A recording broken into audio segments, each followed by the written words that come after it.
Personal finance एक ऐसा topic है जिसके बारे में सब बात तो करते हैं, लेकिन क्या इसे एक अलग नजरिए से देखा जा सकता है? चलिए आज हम इसे खेल की तरह समझने की कोशिश करते हैं। सोचिए जरा, अगर पैसा सच में एक खेल होता, एक गेम, तो क्या होता? ये सवाल सुनने में भले ही सिंपल लगे, पर यह हमारे सोचने का पूरा तरीका बदल सकता है। और सवाल ये उठता है कि क्या हम सब इसके नियम जानते हैं?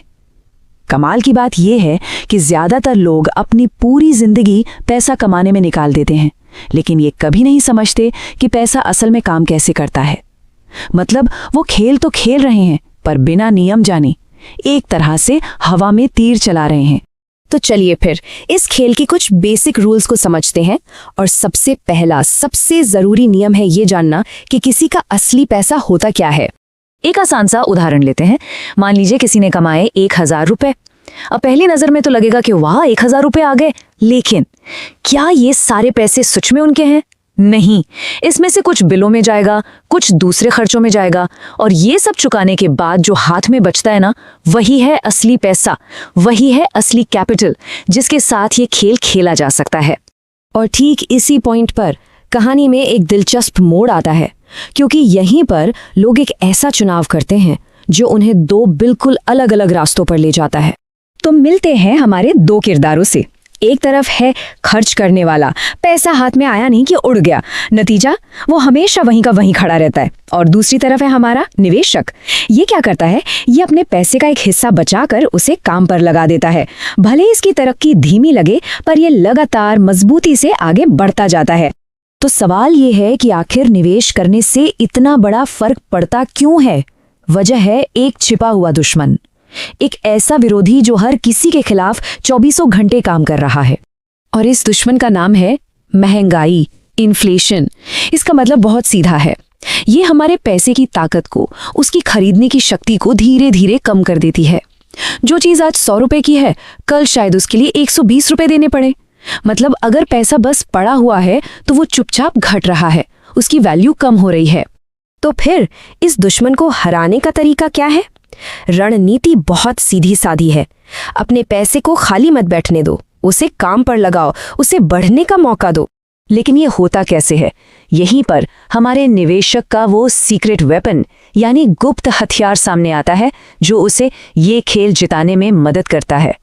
इस हथियार का नाम है कंपाउंड इंटरेस्ट, हिंदी में कहें तो चक्रवृद्धि ब्याज।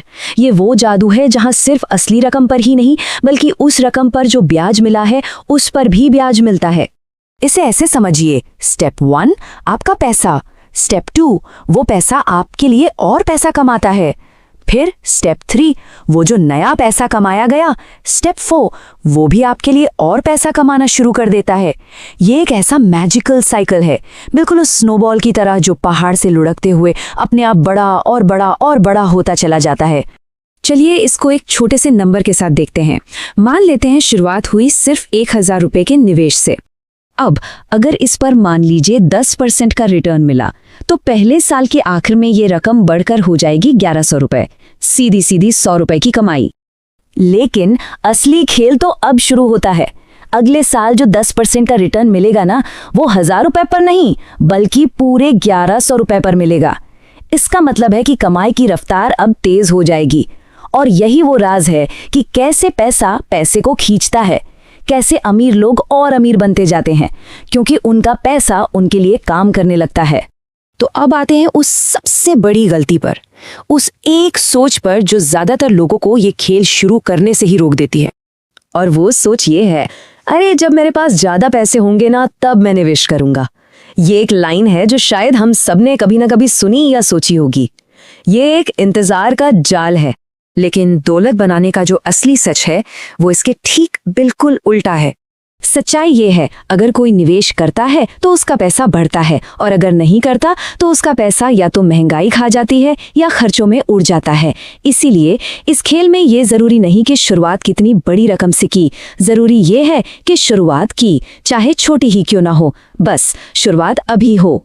तो इस पूरी बातचीत का, इस पूरे खेल का असली सबक क्या है?